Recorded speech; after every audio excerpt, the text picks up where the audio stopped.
സയ്യിദുന റസൂലുള്ളാഹി സ്വല്ലല്ലാഹു അലൈഹി വസല്ലമയുടെ ചരിത്ര വഴികളിലൂടെ സഞ്ചരിക്കുകയാണ് ജേണി വിത്ത് അൻവറിന്റെ വീഡിയോകളിലൂടെ നാം. കഴിഞ്ഞ വീഡിയോയിൽ നാം മക്കയിൽ നിന്നും മദീനയിലേക്കുള്ള പലായനം, ചെറു സംഘങ്ങളായി പലരും മദീനയിലെത്തി. മക്കയിലെ കടുത്ത പീഡനങ്ങൾ സഹിക്കവയ്യാതെ അള്ളാഹുവിന്റെ അനുമതിയോടുകൂടി സയ്യിദുന റസൂലുള്ളാഹി സ്വല്ലല്ലാഹു അലൈഹി വസല്ലം അബൂബക്കർ സിദ്ദീഖ് റളിയല്ലാഹു അൻഹുവിന്റെ കൂടെ മദീനയിലേക്കുള്ള പലായനം സൗർ ഗുഹയിൽ എത്തിയത് വരെയാണ് നാം ചർച്ച ചെയ്തത്. ഹിജ്റയിൽ പലായനത്തിൽ അബൂബക്കർ സയ്യിദുന റസൂലുള്ളാഹി സ്വല്ലല്ലാഹു അലൈഹി വസല്ലമക്ക് കൂട്ടായത് അബൂബക്കർ സിദ്ദീഖ് റളിയല്ലാഹു അൻഹു ആണ്.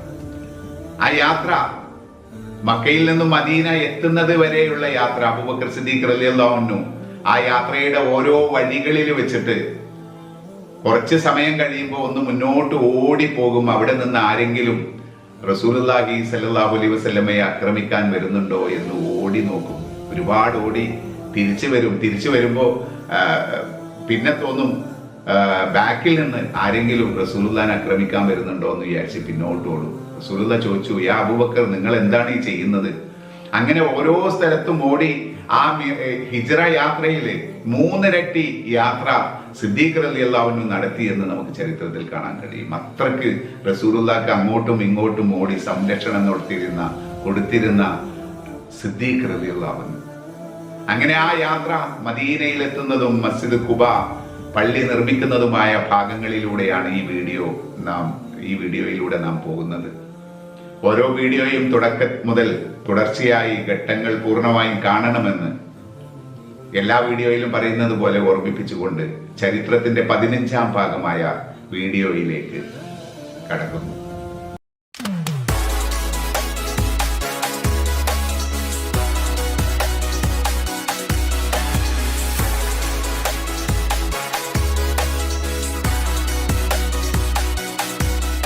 മുഹമ്മദ് സല്ലല്ലാഹു അലൈഹി വസല്ലമയെ ജീവനോടെയോ അല്ലാതെയോ പിടിച്ചു തരുന്നവർക്ക് 100 ഒട്ടകം ഇനാം.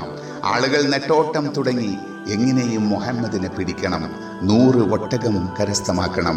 നാടാകെ തിരച്ചിൽ, അരിച്ച് പെറുക്കി പരിശോധന. എല്ലാവരും പരാജയപ്പെട്ടു. നബി സല്ലല്ലാഹു അലൈഹി വസല്ലമയും കൂട്ടുകാരനും 3 ദിവസം സൗർ ഗുഹയിൽ തന്നെ കഴിച്ചു കൂട്ടി. 4ാം ദിവസം സിദ്ദീഖ് റളിയല്ലാഹു അൻഹുവിന്റെ ഭൃത്യനായ ആമിർ ഇബ്നു ഫുഹൈറത്ത് റളിയല്ലാഹു അൻഹു ഗുഹയിലെത്തി. രാത്രി കാലങ്ങളിൽ അദ്ദേഹം വരികയും പാലും ഭക്ഷണവും നൽകുകയും ചെയ്തിരുന്നു. സിദ്ദീഖ് റളിയല്ലാഹു അൻഹു അദ്ദേഹത്തോട് പറഞ്ഞു, ഇന്ന് യാത്ര തുടങ്ങാമെന്നാണ് കരുതുന്നത്. ഒട്ടകക്കാരനെ കൊണ്ടുവരണം, ആരും കാണരുത്, വളരെ സൂക്ഷിക്കണം. അബ്ദുല്ലാഹ് ഇബ്നു ഉറൈഖത്ത് റളിയല്ലാഹു അൻഹു ആണ് ഒട്ടകക്കാരൻ. ആമിർ ഇബ്നു ഫുഹൈറത്ത് റളിയല്ലാഹു അൻഹു അദ്ദേഹത്തെ സമീപിച്ചു. ഇന്ന് യാത്രയാണ്, ഒട്ടകങ്ങളെ കൊണ്ടുവരണം. അവർ ഗുഹയിൽ നിന്നും പുറത്തിറങ്ങി ഒട്ടകപ്പുറത്ത് കയറി സാധാരണ വഴി മാറിയാണ് യാത്ര ചെയ്തത്. അസ്വാനി കടൽ തീരം വഴി കുദയത് എന്ന സ്ഥലത്തെത്തി. ആഹാരവും വെള്ളവും തീർന്നു. വിശപ്പും ദാഹവുമുണ്ട്. എവിടെ നിന്ന് കിട്ടും? അല്പം പാൽ കിട്ടിയാൽ മതിയായിരുന്നു. ഒരു പാവപ്പെട്ട കുടുംബം അവിടെ താമസിക്കുന്നു. വീടും പരിസരവും കണ്ടാലറിയാം അവരുടെ അവസ്ഥ. ദാരിദ്ര്യത്തിന്റെ പടുകുഴിയിൽ കഴിയുന്നവർ. ഒരു പാവപ്പെട്ട സ്ത്രീ വീടിനു മുമ്പിൽ നിൽക്കുന്നു. പേര് ഉമ്മു മഅബദ്. യാത്രക്കാർ ആ സ്ത്രീയോട് ചോദിച്ചു, വിശപ്പും ദാഹവുമുണ്ട്, ഞങ്ങൾ യാത്രക്കാരാണ്, പാലോ മാംസമോ വല്ലതും ഉണ്ടെങ്കിൽ തരണം. അവർ സങ്കടത്തോടെ മറുപടി പറഞ്ഞു, ഇവിടെ ഒന്നും തരാനില്ലല്ലോ. ഒരു പഴയ തമ്പിലാണ് താമസം. തമ്പിനടുത്ത് ഒരാടിനെ കെട്ടിയിരിക്കുന്നു. മെലിഞ്ഞൊട്ടിയ ഒരാട്. ആ ആടിനെ കറക്കാൻ സമ്മതിക്കുമോ? സ്ത്രീയുടെ ചുണ്ടിൽ ചിരി വിടർന്നു.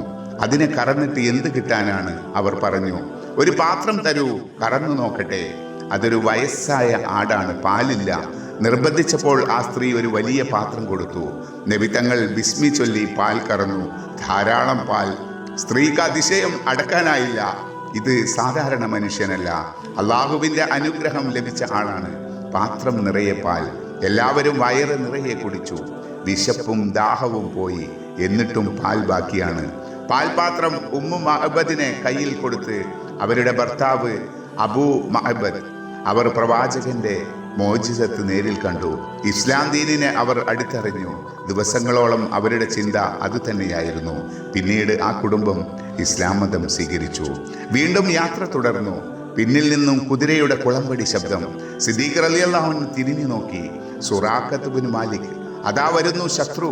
ഖുറൈശികൾ പ്രഖ്യാപിച്ച 100 ഒട്ടകത്തിന്റെ സമ്മാനം നേടാൻ വരികയാണ്. സിദ്ദീഖ് റളിയല്ലാഹു അൻഹു പേടിച്ചുപോയി. അള്ളാഹുവിന്റെ റസൂലെ, അങ്ങേക്ക് വല്ലതും സംഭവിച്ചാൽ ജീവനല്ലാത്ത ശരീരത്തിനു ഇനാം ഉണ്ട്. അള്ളാഹുവേ, ഇവന്റെ ആപത്തിൽ നിന്ന് നീ ഞങ്ങളെ രക്ഷിക്കണമേ. സുറാഖത്തിന്റെ കുതിരയുടെ കാലുകൾ ഭൂമിയിൽ താഴ്ന്നുപോയി. അവന് മുമ്പോട്ട് നീങ്ങാൻ കഴിയുന്നില്ല. മുഹമ്മദിനെ വിളിച്ചു കരയുകയല്ലാതെ മറ്റൊരു രക്ഷയുമില്ലെന്ന് സുറാഖത്തിന്റെ മനസ്സ് മന്ത്രിച്ചു. ഉടനെ സുറാഖത്ത് വിളിച്ചു പറഞ്ഞു, എന്നെ രക്ഷിക്കണേ, ഞാൻ നിങ്ങൾക്ക് ഒരു ഉപദ്രവവും ചെയ്യുകയില്ല. എൻ്റെ പിന്നാലെ വരുന്നവരെ കൂടി ഞാൻ പിന്തിരിപ്പിച്ചു കൊള്ളാം. നബി സല്ലല്ലാഹു അലൈഹി വസല്ലമയുടെ മനസ്സലിഞ്ഞു. അവിടുന്ന് ദുആ ചെയ്തു. സുറാഖത്ത് രക്ഷപ്പെട്ടു. ഹുനൈൻ യുദ്ധം വരെ സുറാഖത്ത് അവിശ്വാസിയായി തന്നെ കഴിഞ്ഞുകൂടി. ഹുനൈൻ യുദ്ധത്തിന് ശേഷം ഇസ്ലാം മതം സ്വീകരിച്ചു. നബി തങ്ങളും സിദ്ദീഖ് റളിയല്ലാഹു അൻഹു മുന്നോട്ട് നീങ്ങി. ഖുറൈശികളുടെ അധികാര പരിധിയിൽ നിന്നും പുറത്തു കടന്നിരിക്കുന്നു. ഇനി അവരെ ഭയപ്പെടേണ്ടതില്ല. സിദ്ദീഖ് റളിയല്ലാഹു അൻഹുവിന്റെ മനസ്സിൽ സന്തോഷം. തങ്ങൾ ഖുബാ പ്രദേശത്ത് എത്തുകയാണ്. ധാരാളം മുസ്ലിങ്ങൾ ഖുബായിലുണ്ട്. നബി തങ്ങളുടെയും കൂടെയുള്ളവരെയും സ്വീകരിക്കാൻ അവർ തയ്യാറെടുത്ത് കാത്തു നിൽക്കുകയാണ്.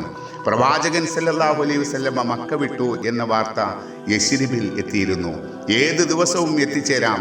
ആ വരവ് കാണാൻ വേണ്ടി അവർ കാത്തിരിക്കുകയാണ്. എല്ലാ ദിവസവും രാവിലെ മക്കയിൽ നിന്നുള്ള പാതയുടെ സമീപം അവർ വന്നു നിൽക്കും. ഉയർന്ന കുന്നിൻ മുകളിൽ നാഴികൾക്കപ്പുറത്തേക്ക് കാണാം നീണ്ട മണൽ പരപ്പാണ്. വെയിൽ അസഹ്യമാകുന്നത് വരെ കാത്തിരിക്കും, പിന്നെ മടങ്ങിപ്പോകും. മദീനയിലെ ജൂതന്മാരും മുശ്രിക്കുകളും എല്ലാം ഇത് കാണുന്നു. എല്ലാവരുടെയും സംസാര വിഷയം അത് തന്നെ. ഒരു ദിവസം ഇതുപോലെ കാത്തിരുന്നു. മദീനയുടെ പുറത്തു വന്ന് കുന്നിൻ മുകളിൽ കാത്തുനിന്നു. ഏറെ നേരം കഴിഞ്ഞു. നിരാശരായി മടങ്ങി. പിന്നെയും സമയം നീങ്ങി. ഒരു ജൂതൻ തൻ്റെ ഇരുനില മാളികയുടെ മുകളിൽ കയറി. എന്തോ ആവശ്യത്തിനു വേണ്ടി കയറിയതാണ്. വെറുതെ അകലേക്ക് നോക്കി. എന്തോ ഒരു വെളുപ്പ് കാണുന്നു. വെള്ള വസ്ത്രം പോലെ ഏതാനും ഒട്ടകങ്ങൾ, വെള്ള വസ്ത്രധാരികൾ. മുസ്ലിങ്ങൾ കാത്തിരിക്കുന്ന ആൾ തന്നെയായിരിക്കും. മുസ്ലിങ്ങളെ, നിങ്ങൾ പ്രതീക്ഷിക്കുന്ന ആൾ വരുന്നുണ്ട്, ജൂതൻ ഉച്ചത്തിൽ വിളിച്ചു പറഞ്ഞു. പലരും അത് കേട്ടു. കേട്ടവർ പുറത്തേക്കോടി. ഉയരമുള്ള സ്ഥലങ്ങളിലൊക്കെ കയറി നിന്ന് നോക്കി. ശരി തന്നെ, ആരോ വരുന്നുണ്ട്. പലരും മുന്നോട്ട് കുതിച്ചു. റബീഉൽ അവ്വൽ മാസം 12 തിങ്കളാഴ്ച നബിതങ്ങൾ ഖുബായിൽ എത്തിച്ചേർന്നു. ബനി അംർ ഇബ്നു ഔഫ് ഗോത്രം. അവർ പ്രവാചകനെ സ്വീകരിക്കാനെത്തി. ആ ഗോത്രത്തിന്റെ നേതാവാണ് കുൽസും ഇബ്നു ഹദം. അങ്ങ് എൻ്റെ അതിഥിയായി താമസിക്കണം. ഗോത്ര തലവന്റെ അപേക്ഷ. ആ അപേക്ഷ സ്വീകരിക്കപ്പെട്ടു. ലോകാനുഗ്രഹിയായ പ്രവാചകൻ സല്ലല്ലാഹു അലൈഹി വസല്ലമ ആതിഥ്യം നൽകാനുള്ള ഭാഗ്യം കുൽസൂമിന് ലഭിച്ചു. പ്രവാചകൻ സല്ലല്ലാഹു അലൈഹി വസല്ലമ അദ്ദേഹത്തിന്റെ വീട്ടിലെത്തി. കുൽസൂം റളിയല്ലാഹു അൻഹുവിന്റെ വീട് നിന്നിരുന്നത് ഇവിടെയാണ്. മദീനയിൽ മസ്ജിദ് ഖുബായുടെ തൊട്ടടുത്ത് ഈ വീടിന്റെ സ്ഥലം അടയാളപ്പെടുത്തിയത് നമുക്ക് കാണാം. ഗോത്ര തലവന്മാരിൽ മറ്റൊരാളായ ഖാരിജത്ത് ബനു സായിദ് പ്രവാചകനോടൊപ്പം വന്ന സിദ്ദീഖ് റളിയല്ലാഹു അൻഹുവിനോട് പറഞ്ഞു, അങ്ങ് എൻ്റെ അതിഥിയായിരിക്കണമെന്ന് ഞാൻ ആഗ്രഹിക്കുന്നു. അങ്ങയെ എൻ്റെ വീട്ടിലേക്ക് ക്ഷണിക്കുന്നു. ആ ക്ഷണം സ്വീകരിക്കപ്പെട്ടു. ഖുബായിൽ ആഹ്ലാദം അലയടിക്കുന്നു. ഇസ്ലാം മതം സ്വീകരിച്ചവരും അല്ലാത്തവരുമൊക്കെ ഖുബായിലേക്ക് വന്നുകൊണ്ടിരിക്കുന്നു. പ്രവാചകൻ സല്ലല്ലാഹു അലൈഹി വസല്ലമയെ ഒരു നോക്ക് കാണണം. ആ മുഖമൊന്ന് കാണണം. കുൽസൂം ഇബ്നു ഹദമിന്റെ വീട്ടിൽ ജനപ്രവാഹം.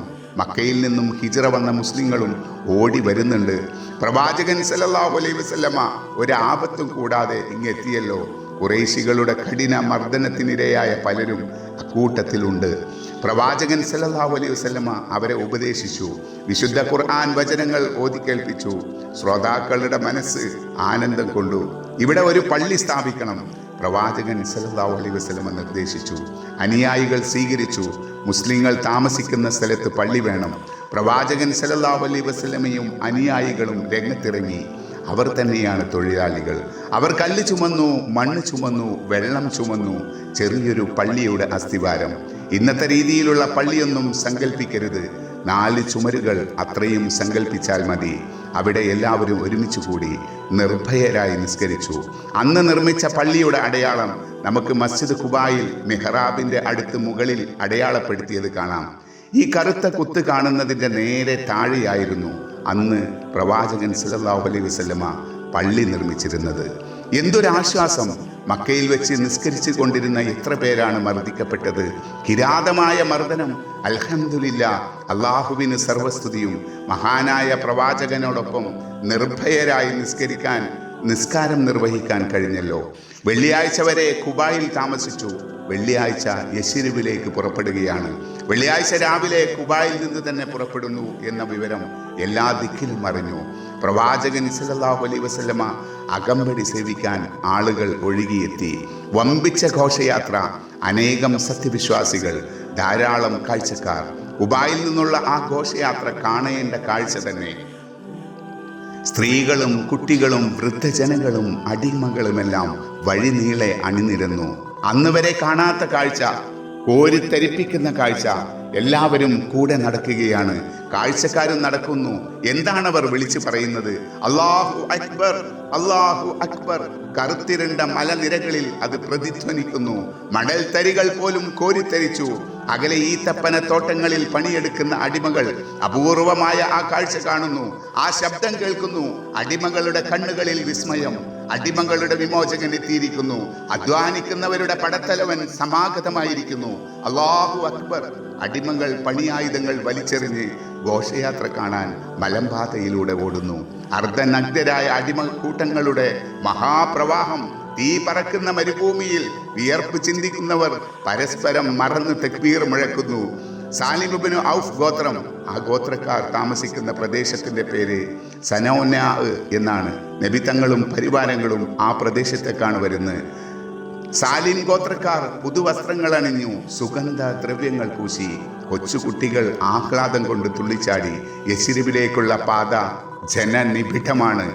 ഗോത്ര നേതാക്കന്മാരുടെ ഭാര്യമാരും പുത്രിമാരും ഇരുനില മാളികയുടെ മുകൾ തട്ടിൽ കൂട്ടം കൂടി നിന്നു. സാധാരണ സ്ത്രീകൾ ഉടുത്തൊരുങ്ങി വഴിയോരങ്ങളിൽ ഭവ്യതയോടെ കാത്തുനിന്നു. എല്ലാ നയനങ്ങളിലും നിറഞ്ഞ വിസ്മയം. ആ പ്രദേശം മഹത്തായൊരു ചരിത്ര സംഭവത്തിന് സാക്ഷ്യം വഹിക്കാൻ പോവുകയാണ്. ലോകാനുഗ്രഹിയായ പ്രവാചകൻ സല്ലല്ലാഹു അലൈഹി വസല്ലമയും പരിവാരവും സാലിം ഗോത്രക്കാർ താമസിക്കുന്ന പ്രദേശത്തെത്തി. ഗോത്രനായകന്മാർ ഒത്തൊരുമിച്ച് സ്വീകരിച്ചു. മനുഷ്യകുലത്തിന്റെ പ്രവാചകൻ സല്ലല്ലാഹു അലൈഹി വസല്ലമ ഒരു നോക്ക് കാണാൻ ജനങ്ങൾ തിക്കും തിരക്കും കൂട്ടി. എല്ലാവരും വുളൂ എടുത്തു.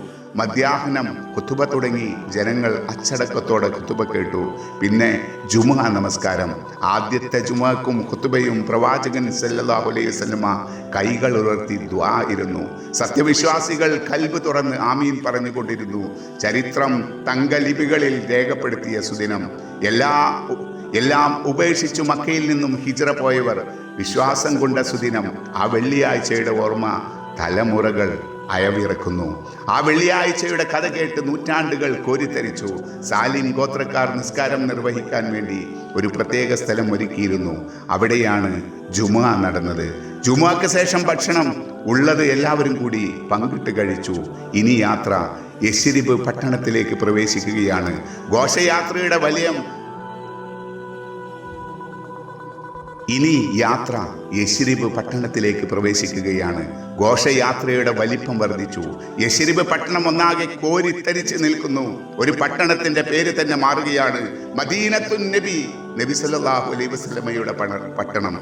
മദീനയിലേക്ക് പ്രവേശിക്കുക. ജൂതന്മാരുടെ സംഘങ്ങൾ ആ അപൂർവ ദൃശ്യം കാണാൻ തിരക്കി വന്നു. ക്രൈസ്തവർ, മജൂസികൾ, മുശ്രിക്കുകൾ, ബിംബാരാധകർ, ഒന്നിലും വിശ്വസിക്കാത്തവർ എല്ലാവരും കാഴ്ചക്കാരായി വന്നു നിൽക്കുന്നു. ഇരുനില വീടുകളുടെ മുകൾ തട്ടിൽ പെണ്ണുങ്ങളുടെ വലിയ കൂട്ടങ്ങൾ. തെരുവിൽ ഇരുവശവുമുള്ള വീടുകളുടെ മുൻവാതിലുകൾ മലക്കെ തുറക്കപ്പെട്ടു. പ്രവാചകൻ സല്ലല്ലാഹു അലൈഹി വസല്ലമ ഈ കവാടം വഴി കടന്നു വന്നെങ്കിൽ തിരുനബി ഏത് വീട് സ്വീകരിക്കും? എവിടെ താമസിക്കും? ലോകാനുഗ്രഹിയായ പ്രവാചകന് ആതിഥ്യം ഉരുളാനുള്ള മഹാഭാഗ്യം ആർക്കാണ്? എല്ലാവരും അത് കൊതിക്കുന്നു. എല്ലാം വിസ്മയകരം. തിങ്ങി നിറഞ്ഞ തെരുവിലൂടെ പ്രവാചകരുടെ ഒട്ടകം നീങ്ങുന്നു. കോരിത്തരിക്കുന്ന പാട്ടിന്റെ ഈരടികൾ മുഴങ്ങി. വീടിന്റെ മട്ടുപ്പാവുകളിൽ തടിച്ചുകൂടിയ പെൺകുട്ടികൾ ഈണത്തിൽ പാടി ത്വലഅൽ ബദ്റു അലൈനാ മിൻ സനിയാത്തിൽ വദാ വജബ ശുക്റു അലൈനാ മദാനില്ലാഹിദാ.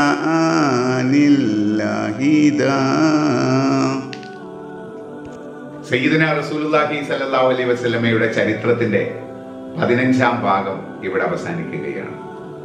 ഇനിയും ചരിത്ര വഴികളിലൂടെ നമുക്ക് ഒരുപാട് സഞ്ചരിക്കാനുണ്ട്.